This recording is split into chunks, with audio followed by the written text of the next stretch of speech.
is just like making the whole world your canvas. Mr. Saini, सबसे पहले तो मैं आपसे ये जानना चाहूँगी, what inspired you to start street art? Art was always a passion.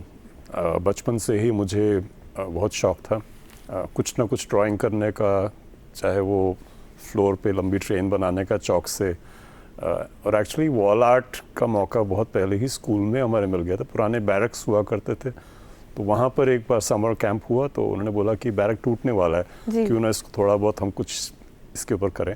तो वो मौके मिलते रहे और थोड़ा थोड़ा कहीं पे इंटरेस्ट बना रहा। जब पढ़ाई में डायरेक्शन इंजीनियरिंग की तरफ चला गया, और उसके बाद भी वो शौक जो था गया नहीं, थोड़ा दबा रहा कुछ साल के लिए। फाइनली करीब 10 साल पहले जब मैं इंडिया वापस आया, तो ऐसे ही घूमते हुए लोधी गार्डन्स में विचार आया कि स्ट्रीट आर्ट, पब्लिक आर्ट बहुत जगह में बहुत अच्छी तरह से देखा है, लेकिन हमारी जो गलियां हैं, हमारे जो शहर हैं, हमारी दीवारें जो हैं, वो थोड़ी सी फीकी लगती थी।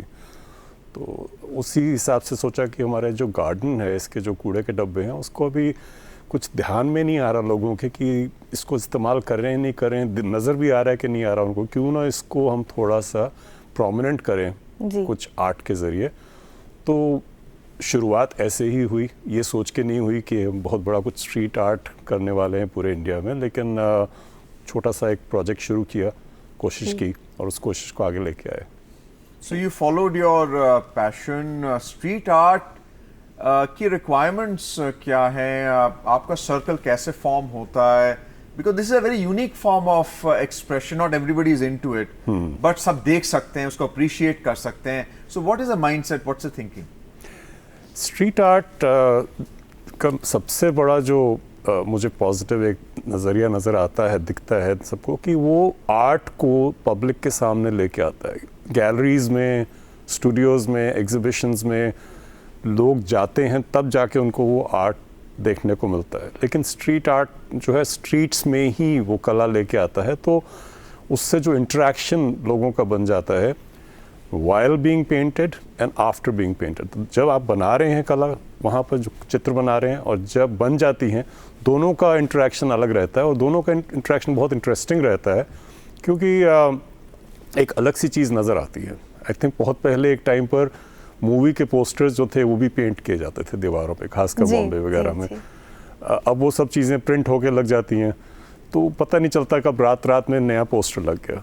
लेकिन स्ट्रीट आर्ट जो है, जब आप उसको 1 दिन, 2 दिन, 3 दिन आप लोग ऊपर धूप में, ठंड में, जैसे भी है, चढ़े हुए हैं, हाइट पे हैं, बना रहे हैं, तो लोग आके, उनको बहुत क्यूरियोसिटी भी होती है, इंटरेस्ट भी आता है, और जो आप मैसेज उसमें डाल रहे हो, जो आप क्रिएटिविटी उसमें शेयर कर रहे हो, वो उनको थोड़ा सा सोचने पे मजबूर करता है। अगर वो रुक के देखें, या कुछ भी नहीं तो 1 मिनट के लिए उनको चैन मिलता है, कुछ अलग देखने की चीज़ मिलती है दिल्ली में या किसी और शहर में। अभी G20 समिट भी हुआ दिल्ली में, और दिल्ली को बहुत खूबसूरत सजाया आप ही ने। तो आपकी टीम में कितने लोग हैं, किस तरह से आप फंक्शन करते हैं? हमारी एक कोर टीम है जिसमें करीब 15 लोग हैं। हमारी वर्चुअल टीम है जो सैकड़ों में है, क्योंकि पिछले 10 साल हो गए हमें इस साल ये स्ट्रीट आर्ट करते हुए, ना सिर्फ दिल्ली में बल्कि बहुत से शहरों में। तो सोशल मीडिया के ज़रिए प्लस मीडिया और न्यूज़ के ज़रिए लोगों को इसके बारे में शुरू में भी पता चला और आगे भी पता चलता है, तो लोग हमारे साथ जुड़ते रहते हैं, बोथ आर्टिस्ट्स और आर्ट लवर्स या आर्ट एंथुसियास्ट, जिनको या तो स्ट्रीट आर्ट के बारे में ऑलरेडी पता है या उनको क्यूरियोसिटी बहुत है कि हम इसमें कैसे इन्वॉल्व हो सकते हैं। तो हमारे साथ जुड़ने के साथ जब वो आते हैं तो उनको देखने को मिलता है क्या टेक्निक्स हैं, क्या टूल्स हैं, कैसे हम ऑयल्स और या वाटर बेस्ड या अदर कलर्स को यूज़ करते हैं, कैसे सरफेस को प्रिपेयर करते हैं, क्या कंसेप्चुअलाइजेशन डिज़ाइन जाता है उसके पीछे, और फिर एग्जीक्यूशन कैसे होता है उसका, कि वो ग्राउंड लेवल पे है, हाइट पे है, उसके लिए क्या इक्विपमेंट चाहिए, और सबसे बड़ी बात, आप किस ऑडियंस के साथ और किस कम्युनिटी को इन्वॉल्व करके चल रहे हैं, उनकी इसमें क्या रुचि है, उनकी क्या इन्वॉल्वमेंट है, वो बहुत ज़रूरी है हमारे लिए। तो G20 के दौरान कैसा एक्सपीरियंस रहा दिल्ली को सजाने में? कोई थीम सेट था ऑलरेडी? थीम तो G20 का ही था, G20 के लिए एक्चुअली जब इंडिया को G20 के लिए होस्ट चुना गया था पिछले साल, मेरे ख्याल अक्टूबर की बात है, और कुछ ही दिनों के बाद G20 का लोगो डिज़ाइन किया गया। तो उन दिनों में भी हम MCD के साथ भी काम कर रहे थे और दिल्ली के एजेंट्स के साथ कर रहे थे। तो एक रिक्वेस्ट आया कि क्यों ना हम फटाफट कुछ इंटरेस्टिंग वॉल पे बना दिया जाए G20 को रिप्रेजेंट करने। नया अभी लोगो आया है, तो हमने कहा अच्छा कोई लोकेशन चुनते हैं, कैसी लोकेशन होगी। तो अब शुरुआत ही हमारी कूड़ेदान से हुई थी, तो फिर हमें एक और कूड़ेदान जो है मिल गया नेहरू प्लेस के पास। तो हमने कहा इसको थोड़ा सा रिपेयर कराते हैं, इसकी थोड़ी मरम्मत कर देते हैं, सफाई करते हैं, फिर हम पेंट भी कर देंगे इसको। तो उसके ऊपर हमने जो सबसे पहला G20 का जो पेंटिंग था, मेरे हिसाब से दिल्ली में शायद सबसे पहला था, शायद इंडिया में भी पहले वालों में से होगा। तो वो हमने अक्टूबर में उसको में बनाया, जिसका डिज़ाइन जो था 20 नेशंस के सिंबल्स को लेके, उनके मॉन्यूमेंट्स को लेके हमने उसका डिज़ाइन कंसेप्चुलाइज किया। 3 साइड्स अवेलेबल थी, तो ट्रैफिक जिधर से भी आता है उधर से उसका नज़र आना शुरू हो जाता है। एंड ऑफ कोर्स उसमें G20 का लोगो जो था पहली बार दर्शाया गया था जी। इस वॉल स्ट्रीट आर्ट का जो बैकग्राउंड वो अमेरिकन ग्राफिटी से ही आता है, क्या आप उससे इंस्पायर हुए थे, या was this an independent passion that you have followed? और किस तरीके से आप वॉल को अडॉर्न करते हैं? क्या कंसेंट के साथ, obviously, otherwise vandalism, but process क्या है? अगर कोई आपको कांटेक्ट करना चाहता है, they want to adorn their walls, how do they do it? आपने कई सारे सवाल किए, मैं कोशिश करता हूँ कि सबका जवाब देता हूँ। सबसे पहले तो स्ट्रीट आर्ट जो आज की डेट में देखा जाता है वो नॉन वैंडलिस्टिक है, मोस्टली बाय परमिशन है। तो और वो बाहर इंडिया में भी और इंडिया के बाहर भी सब देशों में तकरीबन स्ट्रीट आर्ट एक तरह का जेंट्रिफाइड वर्जन माना जाता है, जिसमें आप अनुमति के साथ और एक डिज़ाइन लेके, एक आइडिया लेके, और उसके पीछे जो थॉट है वो है कि आप पब्लिक स्पेसेस को ब्यूटिफाई कर रहे हो, उनको उनकी विजिबिलिटी बढ़ा रहे हो। और जैसे मेरा कहना है कि आप माइंड का एक स्विच टर्न ऑन कर रहे हो, क्लीन ब्यूटीफुल स्विच जो आपको मॉल्स में मिलता है और आपको प्लाजाज में मिलता है। सो उसको देख के लोगों का रवैया बदल जाता है उस जगह के बारे में कि जगह साफ़ सुथरी है, ये सुंदर है, इसको अब गंदा नहीं करना। तो इंडिया में ग्राफिटी का चलन बहुत लिमिटेड रहा, बाहर बहुत ज़्यादा रहा। ग्राफिटी आज की डेट में भी है, ये नहीं है कि चली गई है, इंडिया में भी और बाहर के देशों में भी। लेकिन स्ट्रीट आर्ट जो है वो एक पॉजिटिव मैसेज दे रहा है। ग्राफिटी में कुछ जगह पर वैंडलिज्म का आइडिया आता है, कुछ जगह में एक एंग्स्ट है, एक गुस्सा कोई निकालना चाहता है, कोई प्रोटेस्ट कर रहा है, उसके अंदर आ जाता है। तो उसकी एसोसिएशन यूएस में तो बहुत रही है, 60s में 70s में भी बहुत आर्टिस्ट रहे हैं। लेकिन आज की डेट में जो ज़्यादा चलन जिस चीज़ का है वो स्ट्रीट आर्ट का है। तो उसके लिए जो इंडिया में बताऊंगा तो हमारा मोस्टली ग्राफिटी का फेज़ जो है बहुत लिमिटेड रहा है। स्ट्रीट आर्ट से ही शुरुआत हुई है ग्राफिटी। लेकिन अगर मानेंगे तो जैसे दीवारों पे या पेड़ों पे या कहीं जाके किसी ने जाके स्क्रैच कर दिया, लिख दिया, तो वो इंडिया का वर्जन रहा है उस तरह का। अब बात आई कि इसमें लोग जो है क्या देखते हैं, वॉल की क्या तैयारी करते हैं, क्या सोचते हैं। तो जाके हम लोकेशन को पहले रिव्यू करते हैं, कहाँ पर है, क्या माहौल है, वहाँ ट्रैफिक, कई बार जैसे बहुत बिजी रोड पे काम करना होता है तो वहाँ कैसे काम कर पाएंगे, दिन में कर भी पाएंगे कि नहीं, कि रात में करना पड़ेगा। लोगों को सेफ्टी के लिए क्या प्लानिंग करनी पड़ेगी, अगर खासकर हाइट पे काम कर रहे हैं और वो भी रोड पे काम कर रहे हैं, जो हमने शुरुआत से करते आए हैं। तो उसमें सेफ्टी बहुत ज़रूरी हो जाती है कि आप क्रेन पे काम कर रहे हो, रात को ट्रैफिक तेज़ी से निकल रहा है, कोई रेड लाइट कभी स्किप करके आ रहा है, तो वो बहुत बड़ा फैक्टर बन जाता है। लोकेशन के मुताबिक फिर हमें देखना पड़ता है कि कौन से आर्टिस्ट, किस तरह के डिज़ाइन हम चूज़ करते हैं टीम में जो उसमें पार्टिसिपेट करेंगे। उसका डिज़ाइन आइडिएशन जो उससे पहले होता है वो ये देख के होता है कि हम क्या बना रहे हैं, किस थीम को लेकर बना रहे हैं। जैसे G20 है तो सिर्फ G20 और उसकी कंट्रीज़ को ही नहीं रिप्रेजेंट कर रहे, बल्कि उनकी कल्चर और हमारी कल्चर को भी हम रिप्रेजेंट करते हैं। तो उसमें हम अपने फोक आर्ट्स को, ट्राइबल आर्ट फॉर्म्स को, उनको भी लेके दर्शाते हैं। पता नहीं मैं आपके सारे क्वेश्चन का जवाब दे पाया कि नहीं, पर कोशिश कर रहा हूँ कि कुछ जो चीज़ें आपने पूछी हैं उसका मैं बताता रहता हूँ। आपने भी बात की फोक आर्ट्स के बारे में, तो आप फोक आर्ट्स के रिवाइवल पे भी काम कर रहे हैं सक्रिय रूप से, तो इसके बारे में भी हमें कुछ आप बताएं। देखिए, फोक आर्ट के लिए बहुत बड़ा रिस्पॉन्सिबिलिटी होगा कि रिवाइव करना। वो मेरे ख्याल बहुत से लोग बहुत अच्छा काम कर रहे हैं।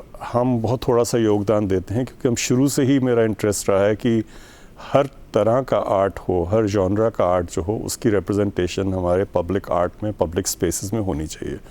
तो फोक आर्ट का तो इंडिया में महत्व शुरू से ही बहुत रहा है। मिथिला आर्ट से हमारा मधुबनी आर्ट आता है, गोंड आर्ट हमारा जो है एमपी से आता है, और इस तरह के बहुत से आर्ट फॉर्म्स हैं जिनको हम इनकॉर्पोरेट करते हैं। दिल्ली में एक जेल है, मंडोली जेल, तो वहाँ पर करीब 4-5 साल पहले हमने, मेरे ख्याल से जहाँ मुझे लगता है कि इंडिया का सबसे बड़ा मधुबनी आर्ट वर्क जो था, हमने उसमें क्रिएट किया। यहाँ तक के जो वहाँ के इनमेट्स थे उनको भी हमने उसमें एंगेज किया, और वो उस आर्ट को लेके अंदर ही अंदर पूरे अपने उस एरिया में उसको उन्होंने आगे बढ़ाया। तो जहाँ भी मौका मिलता है हमको, फ़िलहाल हमने गोंड, मधुबनी और फिर बहुत से ऐसे लोकल आर्ट फॉर्म्स को प्रोत्साहित किया है। अभी आंध्र प्रदेश में हम लोग काम कर रहे हैं, तो वहाँ कलमकारी आर्ट को हम इनकॉर्पोरेट कर रहे हैं अपने आर्ट वर्क्स में। जी, तो कितना कमर्शियली वायबल है street art? It's passion driven, but इसमें मटेरियल सप्लाईज भी हैं, परमिट भी चाहिए होता है। तो अगर कोई इसमें इन्वॉल्व होना चाहता है, what is the economic mindset? जब शुरुआत की थी तो सबसे पहले आर्टिस्ट यही पूछते, जब मैं जागता था कि आप आएंगे हमारे साथ पेंट करने के लिए, तो कहते थे कि कुछ पैसा मिलेगा। मैंने कहा नहीं, अभी तो नहीं मिलेगा, क्योंकि वॉलंटरी बेसिस पे हम आपको रिक्वेस्ट कर रहे हैं। हाँ, लेकिन अगर आप अच्छा काम करेंगे, बनाएंगे, तो आगे जाके ज़रूर आपको इसके लिए मौका मिलेगा। आज की डेट में पिछले 10 साल में जो मैं देखता आया हूँ कि बहुत चेंजेस आ गए हैं, इसकी अपॉर्चुनिटीज़ बहुत बढ़ गई हैं। यंग आर्टिस्ट के लिए अब बहुत स्कोप आ गया है, बिकॉज आई फील कि इंडिया एक कंट्री है जहाँ पे स्ट्रीट आर्ट को दिल से अपना लिया गया है। ना सिर्फ आर्टिस्ट ने किया है, हमारे शहरों के जितने बहुत सारे म्यूनिसिपल कॉरपोरेशंस हैं, हमारे जितने गवर्नमेंट के बॉडीज़ हैं, NGOs हैं और फिर कॉरपोरेट्स हैं, उन सभी ने इस फॉर्म को अडॉप्ट कर लिया है। तो वो डिमांड एक आ रही है, हर तरफ से आ रही है कि हर कोई सोचता है कि हम इस माध्यम से अपने मैसेज को लोगों तक कैसे पहुंचाएं, और वो मैसेज पहुंचाने के लिए उनको स्ट्रीट आर्टिस्ट्स की ज़रूरत पड़ती है। तो चाहे वो न्यू आर्टिस्ट हों, चाहे वो एक्सपीरियंस्ड आर्टिस्ट हों, उन सभी को इसमें मौका मिलता है। तो उसके लिए थोड़ी प्लानिंग तो करनी पड़ती है। शुरू में आपको खर्चा भी पड़ेगा, आपको मेहनत करनी पड़ेगी, और आपको जैसे कहते हैं अपनी पैशन को फॉलो करना पड़ेगा। बहुत से टाइम आपको स्ट्रगल भी करना पड़ेगा। कुछ लोग कहते हैं कि हम जाते हैं, हम काम करते हैं, बहुत बढ़िया, फिर पेमेंट नहीं मिलती है हमको, या टाइम से नहीं मिलती है, तो कैसे मैनेज करेंगे? तो वो स्ट्रगल भी करना पड़ता है, उसमें काफ़ी दिक्कत भी आती है जी।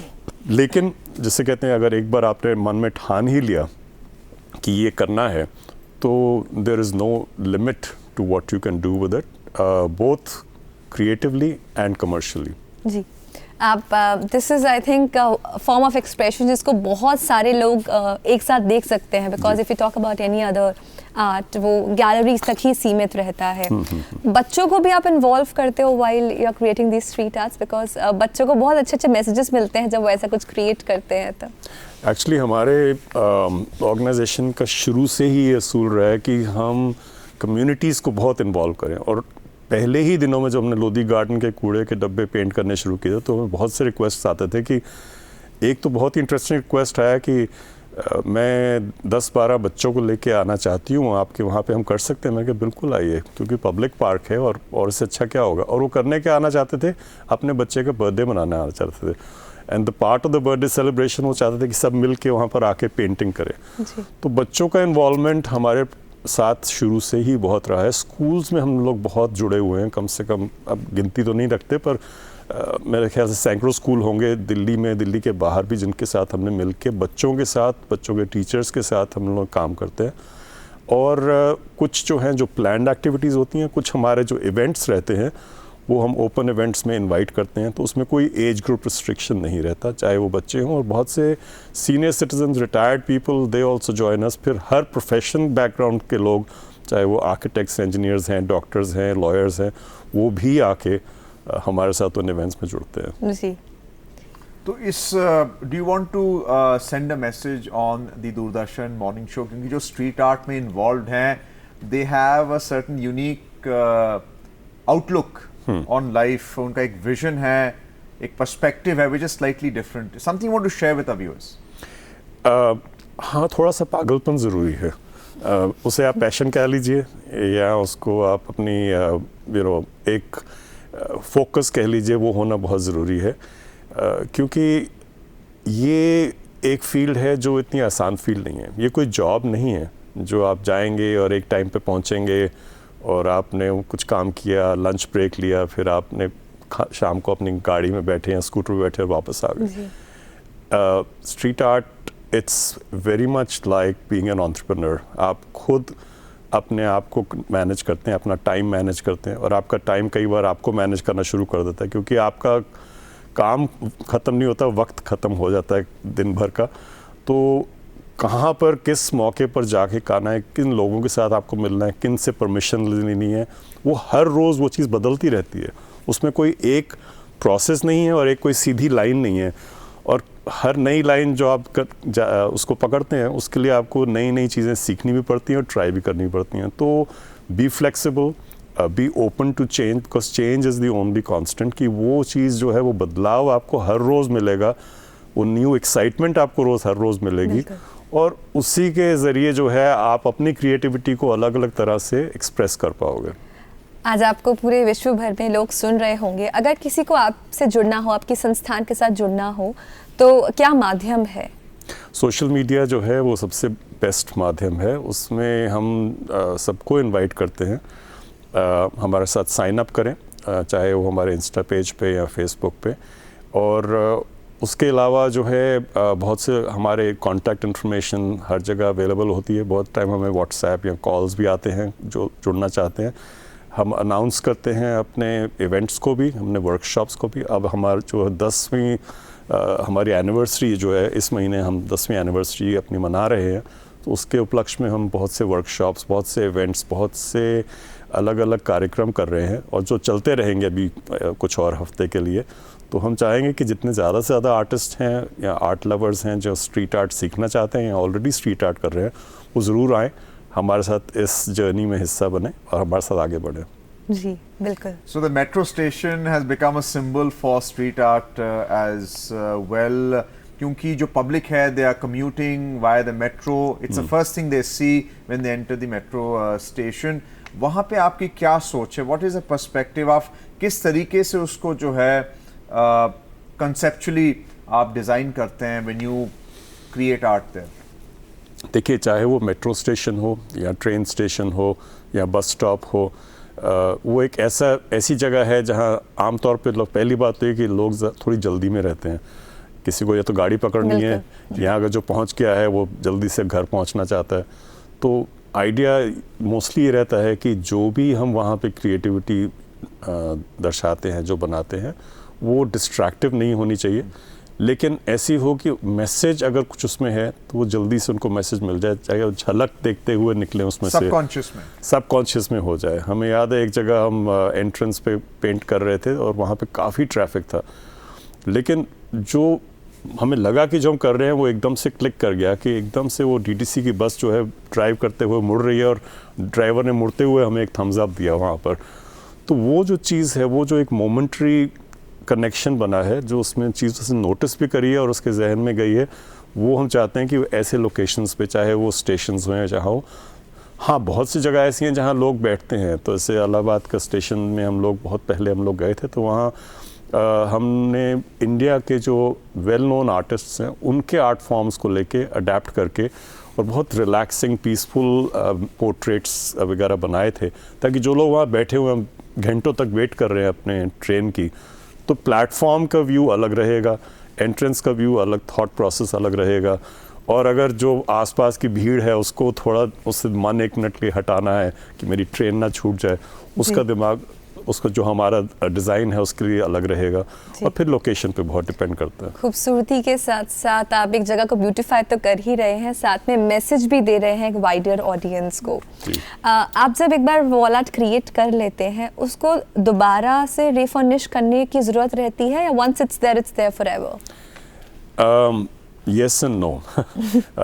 स्ट्रीट आर्ट अपनी जो उसकी नेचर ही है, it is it's not like gallery art, क्योंकि स्ट्रीट आर्ट जो है आज किया है तो उसी के अगले दिन से उसका वेयर एंड टेयर शुरू हो जाता है।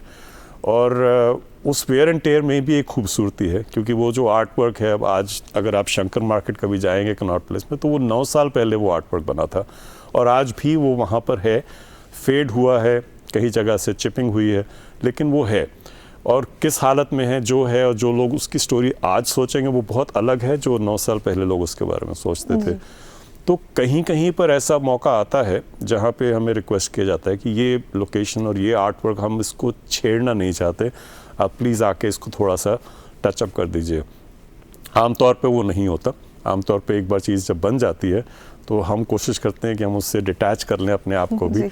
और ऐसे हमने मूलचंद में हमने एक बहुत ही सुंदर आर्ट वर्क बनाया था, एक्चुअली G20 के लिए ही बनाया गया था MCD के साथ, जो हमारे नेशनल बर्ड पीकॉक को लेके आर्ट वर्क बनाया गया था। तो अभी फ़िलहाल में ही पता चला कि उसकी वाइट वॉश कर दी गई। अब उसमें टचअप तो क्या क्या करेंगे, वो तो अगर दोबारा कभी बनाने का मौका मिलेगा तो हम कोशिश करेंगे उसको दोबारा बनाने की।